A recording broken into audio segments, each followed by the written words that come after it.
Last Wednesday, Harry called me at work. Tanya, I have to cancel dinner tonight. My parents flew in from Portugal this morning. They want to meet with me alone about something important. I found this strange. He had mentioned his parents exactly twice in 8 months. Never said they lived in Portugal. Never talked about visiting them or them visiting him. He always changed the subject when I asked about his family. That evening, I drove to his apartment. His Camaro wasn't there. I had been paying the insurance on that car for 3 months. I called him. No answer. I texted asking if everything was okay with his parents. He replied 2 hours later saying they were having a long conversation and he would call me tomorrow. I couldn't sleep that night. Something felt wrong about the whole situation. Harry had been acting different lately. More distant. He used to text me constantly throughout the day, but for the past 2 weeks, his messages had become shorter and less frequent. Thursday morning, I checked Instagram. Harry had posted a photo the night before at Romano's, the expensive Italian place downtown. The caption read, "Family dinner," with a heart emoji. I could see part of a woman's hand in the corner of the photo. Not his mother's hand. The nails were painted bright red with ring designs I recognized. I zoomed in on the photo. The hand belonged to someone young. The rings were delicate, expensive looking. Harry's mother would be in her 50s. This was a younger woman's hand. I had seen these exact rings before, but I couldn't remember where.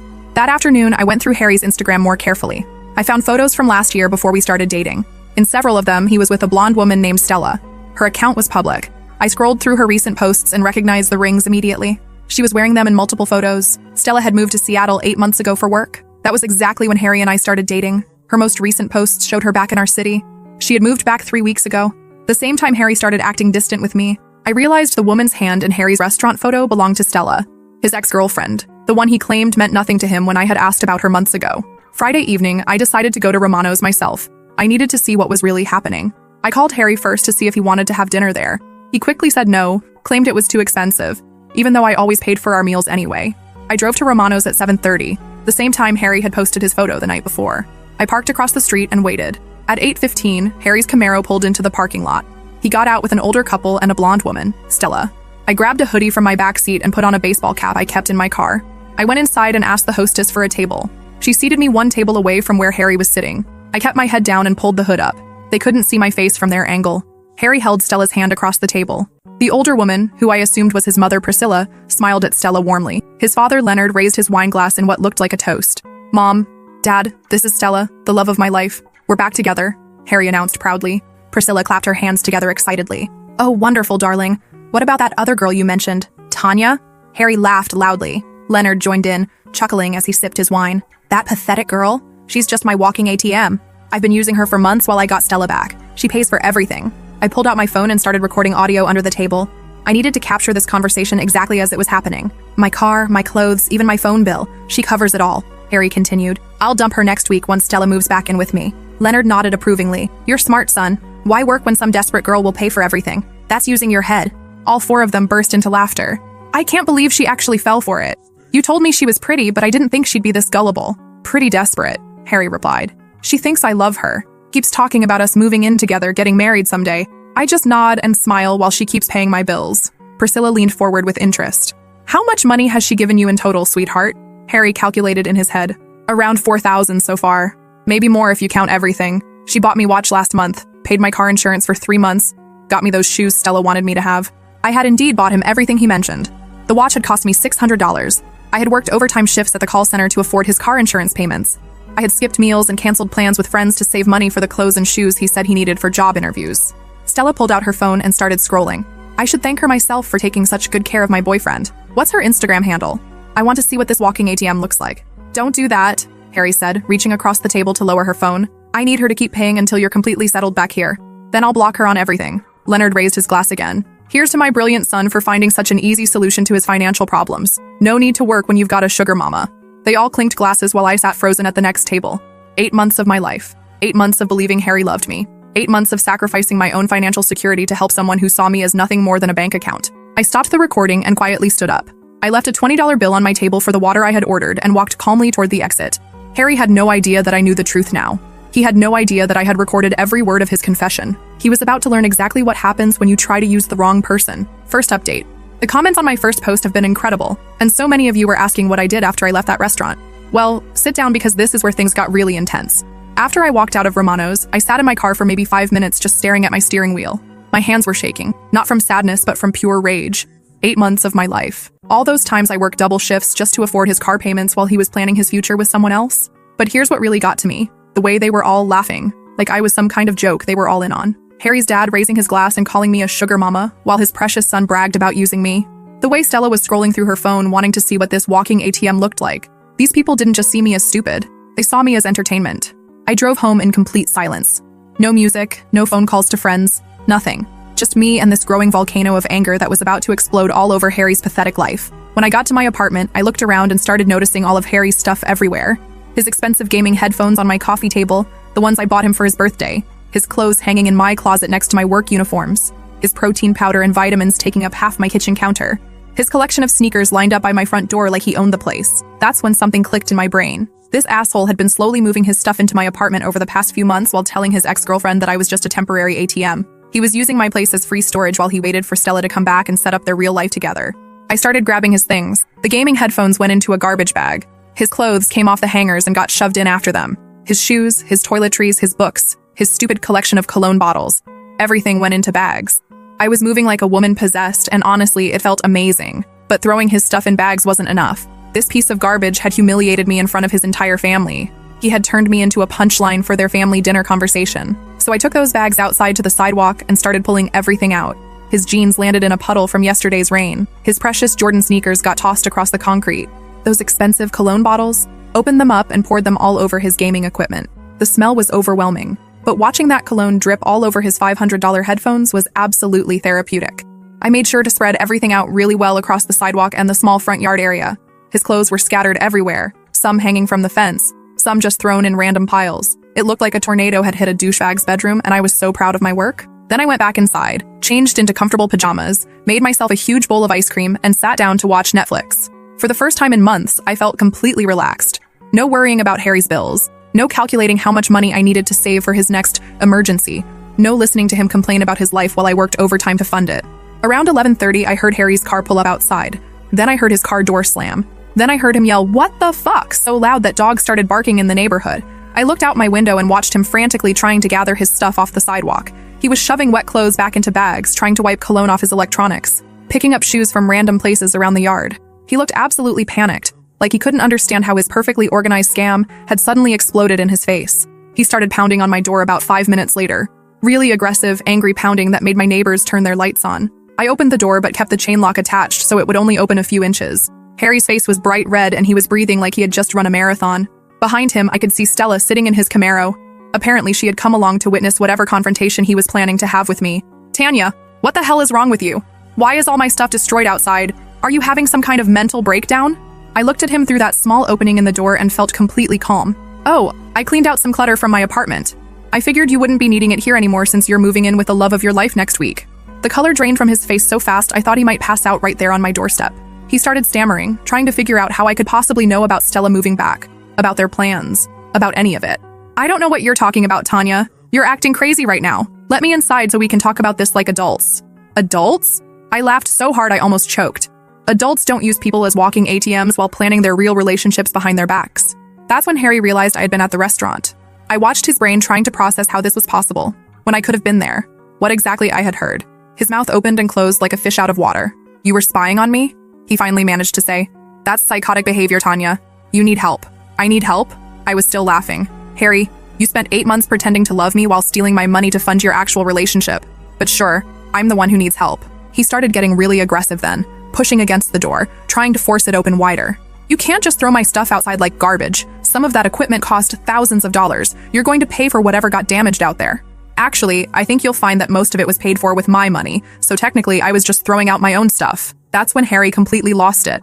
He started screaming at me through the door, calling me every horrible name you can imagine. He said I was pathetic, desperate, ugly, stupid, basically confirming everything I had heard him say to his family at dinner. "You know what, Tanya?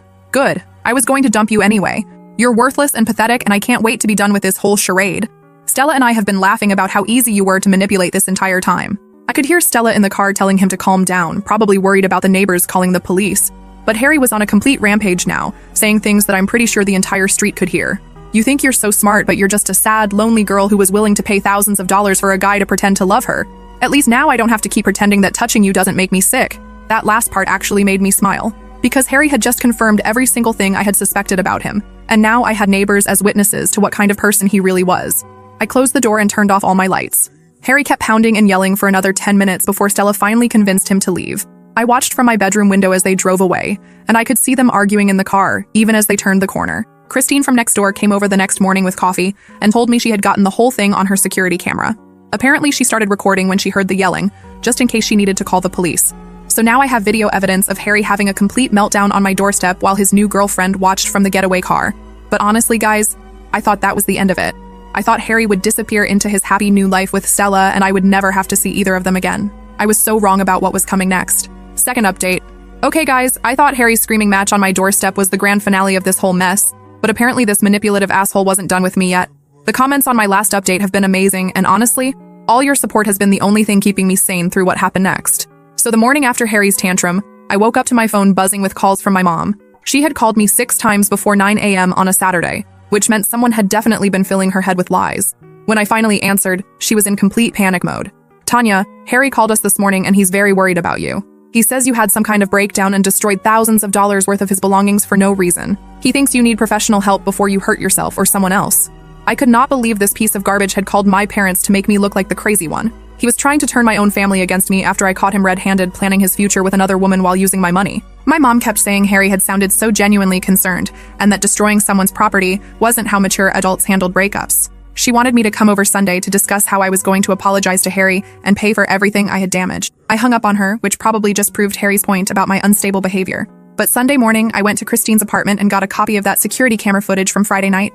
We burned it onto a DVD and I took it straight to my parents' house. Watching Harry's meltdown from the camera angle was even better than experiencing it live. You could hear everything. Him calling me pathetic and worthless, admitting he was planning to dump me anyway, bragging about how easy I was to manipulate. The footage showed him pounding on my door like a maniac while Stella waited in his car.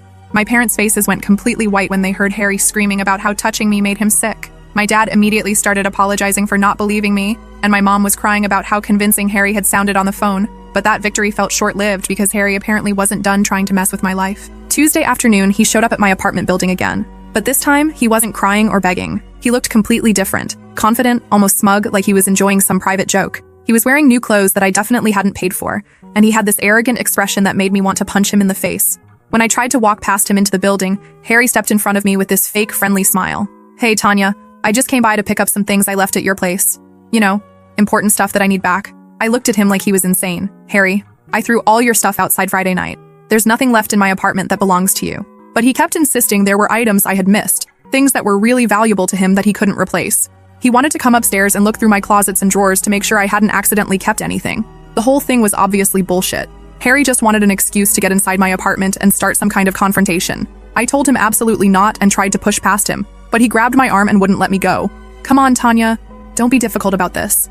I'm being really reasonable here, just asking for my own belongings back. Unless you're planning to keep my stuff as some kind of weird shrine to our relationship? He was talking loud enough that other people in the building lobby could hear every word.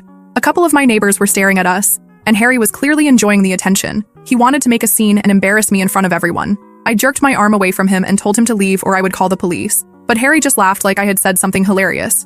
Go ahead and call them. I'm sure they'll be very interested to hear about how you destroyed thousands of dollars worth of my property in a psychotic rage. I've got photos of everything, Tanya.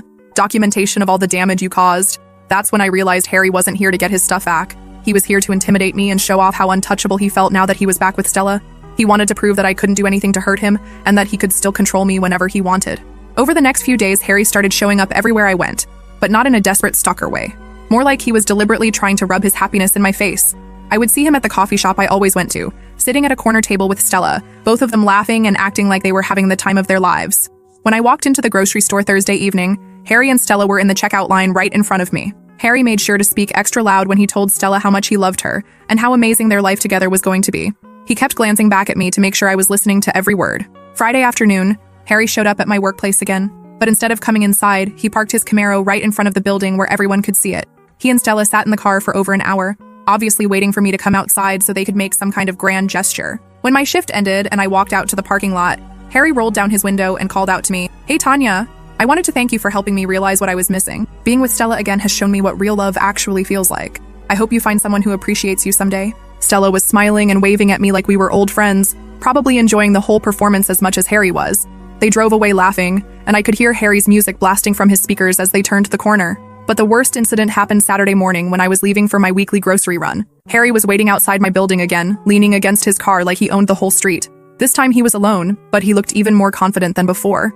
When he saw me coming down the front steps, Harry pushed himself off his car and walked over like he had every right to be there. Tanya, I've been thinking about our conversation the other day, and I realized I wasn't completely honest with you about something. I kept walking toward my car, but Harry followed right beside me, talking the whole time. The truth is, I never actually loved you. Even from the very beginning, it was always about Stella for me. You were just convenient while I was waiting for her to come back. But I want you to know that I'm grateful for everything you did to help me get through that difficult time. He was smiling while he said this, like he was doing me some kind of favor by being honest about how much he had used me. Like I should appreciate his candor about treating me like a disposable bank account for 8 months. When I reached my car, Harry actually had the nerve to lean against the driver's door so I couldn't get in. I know this probably hurts to hear, but I think it's better for both of us if you understand the reality of our situation. You're a nice girl, Tanya, but you were never going to be enough for someone like me. Stella and I are just on a different level. That's when I completely lost my shit. I started yelling at him about what a pathetic excuse for a human being he was, how he was going to end up alone and miserable because nobody decent would ever love someone so selfish and manipulative. I told him he was a loser who couldn't even pay his own bills without exploiting women who were too good for him. Harry just stood there grinning while I screamed at him in the middle of the street. He looked like he was having the best time of his life watching me lose control. When I finally ran out of things to yell, he just shrugged and walked back to his car. Thanks for the entertainment, Tanya. This has been really fun. Take care of yourself. He drove away still smiling, probably rushing back to tell Stella all about how crazy his ex-girlfriend had acted in the parking lot. I realized that Harry was getting some sick satisfaction out of these confrontations. He enjoyed seeing me upset and angry because it proved to him that he still had power over my emotions. Every time I reacted to his provocations, it fed his ego and made him feel like he had won some kind of game. Anyway, that's where things stand right now. Harry seems to think he's won some kind of prize and keeps trying to rub it in my face every chance he gets. Honestly, I'm just hoping he gets bored with this whole revenge tour and finds something better to do with his time. I blocked his number after the parking lot incident, so at least I don't have to deal with his texts anymore. Hopefully he'll move on and focus on his amazing new life with Stella instead of bothering me. We'll update if anything else happens, but fingers crossed, this is finally over. Final update. It's been about a month since my last post. Guys, I cannot even begin to describe what happened this week. Remember how I said Harry was acting all high and mighty with his victory lap around town? Well, karma just delivered the most brutal reality check I have ever witnessed in my entire life, and I am living for every single second of it. So last Sunday night, I was getting ready for bed around 11 p.m. when I heard this weird tapping sound at my window.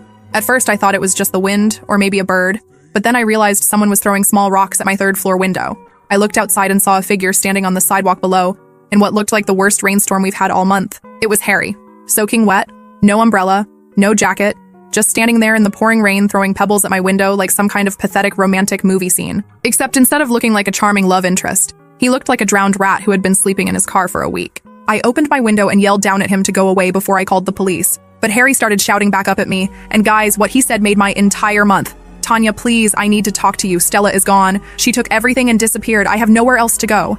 I literally started cackling, like full-on evil villain laughter echoing through the neighborhood at midnight while this asshole stood in the rain begging for my help. The same man who had spent weeks rubbing his happiness in my face was now admitting that his perfect reunion had crashed and burned. I told him that sounded like a personal problem and started to close my window. But Harry completely lost his mind. He started screaming about how sorry he was, how he had made terrible mistakes, how he needed me to let him explain what had really happened with Stella. The whole thing was so ridiculous that I grabbed my phone and started filming him from my window. This grown man having a complete breakdown on the sidewalk in the middle of the night while begging his ex-girlfriend to save him from the consequences of his own actions. After about 10 minutes of listening to Harry's sob story from 3 floors up, I finally told him to come inside before the neighbors called the cops on both of us. Not because I felt sorry for him, but because I was dying to hear exactly how spectacularly his life had fallen apart. When Harry walked into my apartment lobby, he looked even worse up close. His clothes were completely soaked through, his hair was plastered to his head, and he had this desperate, wild look in his eyes that I had never seen before. We went up to my apartment and I made him stand on the mat by my front door so he wouldn't drip all over my carpet. Then I sat down on my couch with a cup of tea and prepared to enjoy the best entertainment I had ever been offered. Tanya, I know you have every right to hate me, but I need you to know that everything that happened with Stella was not what I thought it was going to be. I told him to start from the beginning and explain exactly how his perfect love story had turned into him standing outside my building at midnight like a homeless person. So apparently Stella had been planning her own little scam the entire time she was back in town. While Harry was busy bragging to his parents about using me as his walking ATM, Stella was quietly figuring out how to use him the same way. She had convinced Harry to put her name on his bank account so she could help him manage his finances better. She said she wanted to contribute to their shared future by taking over all the boring money stuff so Harry could focus on finding a better job. Harry, being the absolute genius that he is, thought this was a romantic gesture and handed over complete access to his accounts. Stella told Harry she was going apartment hunting for their new place together and needed his car to drive around and look at different neighborhoods. She said she would be gone all day, but would call him that evening to tell him about all the amazing places she had found for them. Harry waited all night for her call, all Wednesday, all Thursday. By Friday, he was starting to panic and went to the apartment complex where Stella had been staying with her friend. The friend told him that Stella had moved out Wednesday morning with all her stuff and hadn't left any forwarding address. That's when Harry checked his bank account and discovered that Stella had withdrawn every single penny he had. Not just the money I had given him over the past 8 months, but also the money he had gotten from selling some of his electronics, plus his rent money for next month. She had cleaned him out completely and vanished without a trace. I was trying so hard not to laugh while Harry told me this story. But guys, the irony was just too delicious. The man who had spent months manipulating me for money had been out-manipulated by someone who was way better at the game than he was. But wait, it gets even better, because Harry wasn't just broke, he was homeless. He had already given up his apartment lease because he and Stella were planning to move in together. All his stuff was packed in boxes in storage, and he couldn't afford the monthly fees to keep it there anymore. For the past week, Harry had been sleeping in bus stations and spending what little cash he had left on cheap motels and fast food. He was down to his last $40 and had no idea what he was going to do next. The best part was when he told me about his parents. Apparently, Leonard and Priscilla had been calling him every few days to check on how things were going with Stella. They were so excited about their son's romantic reunion and kept asking when they were going to meet their future daughter-in-law officially. Harry had been lying to them, saying everything was perfect and that he and Stella were just taking their time planning their next steps. But he knew he couldn't keep up the charade much longer, especially if they decided to visit again unexpectedly. If his parents found out that Harry was essentially homeless and had been scammed by the same woman they had toasted at dinner, they would lose their minds. Leonard would probably drag Harry back to Portugal to work in his cousin's restaurant for minimum wage under awful conditions. Harry was desperate to avoid that fate, which is why he had come crawling back to me at 2 in the morning begging for help. Tanya, I know I don't deserve your forgiveness, but I'm asking you to please consider letting me stay here for just a few days while I figure out my next move. I'll sleep on the couch, I'll clean your apartment, I'll do whatever you want. I just need somewhere safe to stay while I try to put my life back together. That's when I completely lost it and started laughing so hard I couldn't breathe. I told Harry that he must be completely delusional if he thought I would lift a finger to help him after he had spent weeks taunting me about how amazing his life was without me. I reminded him of every cruel thing he had said, every time he had tried to make me feel small and pathetic, every moment he had tried to rub his happiness in my face. You called me a walking ATM, Harry. You told your parents I was pathetic and desperate. You said touching me made you sick. And now you want me to save you from the consequences of your own stupidity? Harry started crying then, actual tears streaming down his face while he begged me to reconsider. He said he had never meant any of those horrible things, that he had only said them to impress Stella and his parents, that deep down he had always cared about me. But I was done listening to his lies. I grabbed my phone and started filming him again. This pathetic broken man sobbing in my living room while admitting that his perfect relationship had been a complete fraud. I posted the video on TikTok with the caption, POV, your manipulative ex comes crawling back after his girlfriend scams him the same way he scammed you, and watched it get hundreds of views within minutes. Harry noticed what I was doing and started panicking, begging me not to post anything about his situation because he was terrified of his parents finding out the truth. But that just made me want to document every second of his humiliation even more thoroughly. I told Harry that he had exactly 5 minutes to get out of my apartment before I called the police and reported him for trespassing. When he tried to argue, I reminded him that I had security footage of him harassing me multiple times over the past few weeks, and that Christine would be happy to testify about his aggressive behavior. Harry left my apartment that night looking like his entire world had collapsed around him, which, to be fair, it basically had. He had no money, no home, no girlfriend, and no prospects for fixing any of it without crawling back to his parents and admitting what a failure he was. The next morning, I woke up to find Harry sitting on the front steps of my building again. When he saw me coming down the stairs, he jumped up and tried to approach me one more time. Tanya, I know you're angry, but I'm literally begging you to reconsider helping me. I have nowhere else to turn. I'll pay you back everything I owe you as soon as I get back on my feet. I looked at this pathetic excuse for a human being and felt absolutely zero sympathy. This was the same man who had laughed with his family about how easy I was to manipulate. The same man who had told me I was never going to be enough for someone like him. I told Harry that he could try begging on the street corner if he needed money so badly, and that maybe his experience being used and discarded would teach him some empathy for other people. Then I walked past him to my car and drove to work, leaving him sitting there with his head in his hands. As of yesterday, Harry was still occasionally showing up outside my building, but he looks more defeated every time I see him. I heard from Christine that he's been asking other tenants in the building if they have any odd jobs he could do for cash.